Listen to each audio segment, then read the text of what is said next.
Now, you might be really happy that your team won, or perhaps you're recovering from a loss. Or maybe you're just surprised that Russia beat Spain. I know, right? But the real winner, I think, has got to be Russia, right? And I don't mean the football team. With all of this infrastructure investment in hotels and airports and stadiums and everything, they've invested 14.2 billion US dollars into it. That's a huge number. But I'm curious though. Back in university, when I was doing economics, they kept drilling into us the concept of multiplier effect, that if you build schools or bridges, roads, rocket launch sites or whatever have you, then you'll have additional houses, additional jobs around more than the initial investment. That was the key concept anyway. So I'm wondering, is it in this case? Are all these stadiums and hotels and airports actually doing anything more? But do they? I'm asking this question because I've seen what happens to old Olympic stadiums. They get abandoned, they get derelict, or at best underutilized. They're just too big, too flashy. So what's the track record on this? Of all the 9 purpose-built stadiums built across European Russia and beyond, how many of them are actually going to be used?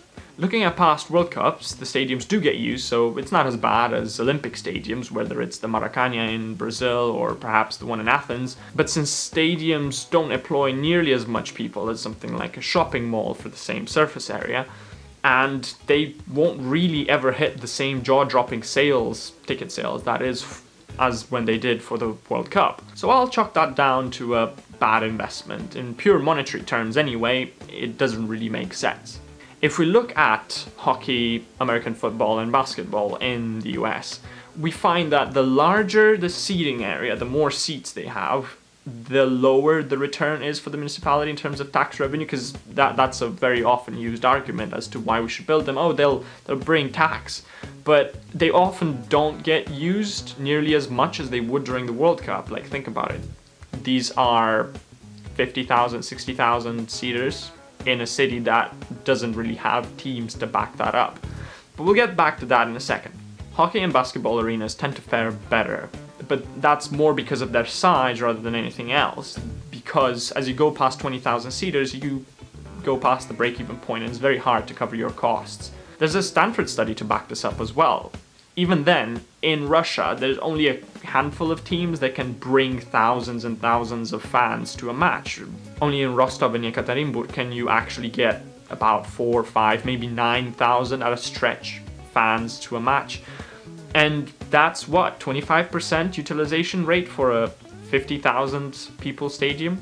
It just doesn't make sense monetarily. The key is how versatile these stadiums are.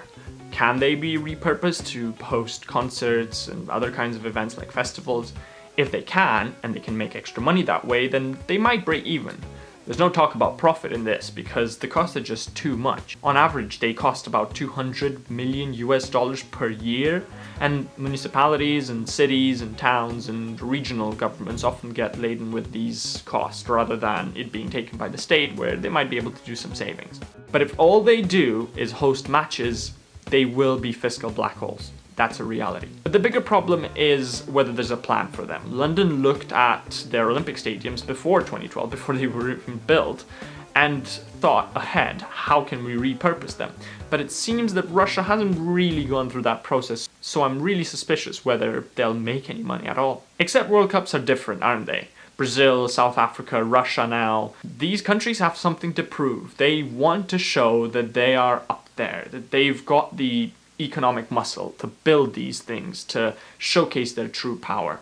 Airports were either upgraded or completely renovated, hotels were built from the ground up, and that's without even counting the 4+ billion spent on stadiums. But there is more. You have a waste treatment plant in Volgograd and tramline extensions in Samara. I do even wonder, why did they pick Samara? It's not even that. I'm from the International Committee for Jokes About Russia. And your joke has been denied. But I said no jokes about Russia. Fine, I'll stop. The World Cup is all about showing that Russia is playing a bigger game and it can afford these lavish displays, that it's out there.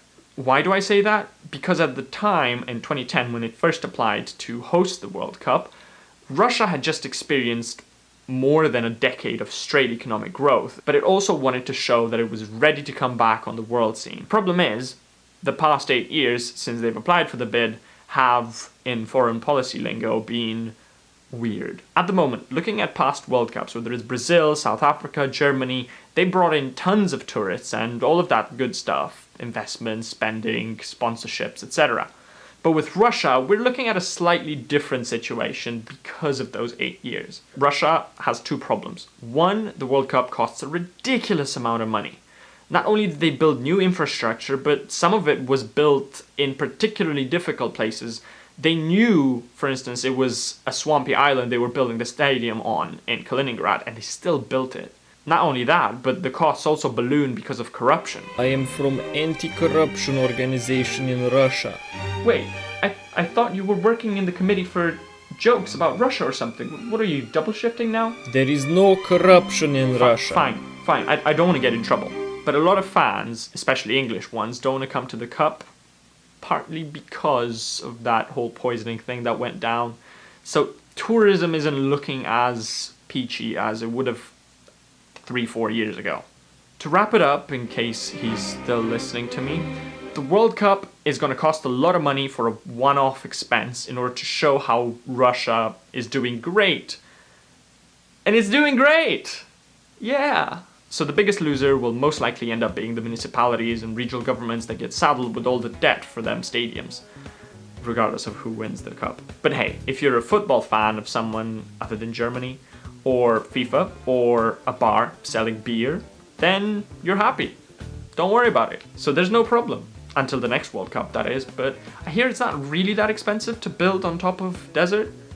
Wait, what do you mean it is? As always, hope you enjoyed this video. If you really liked it, drop a thumbs up below. Comment with your opinion, whether you think it's worth it. And if you really love this kind of content, go ahead and smash that big subscribe button. See you next time. Ciao.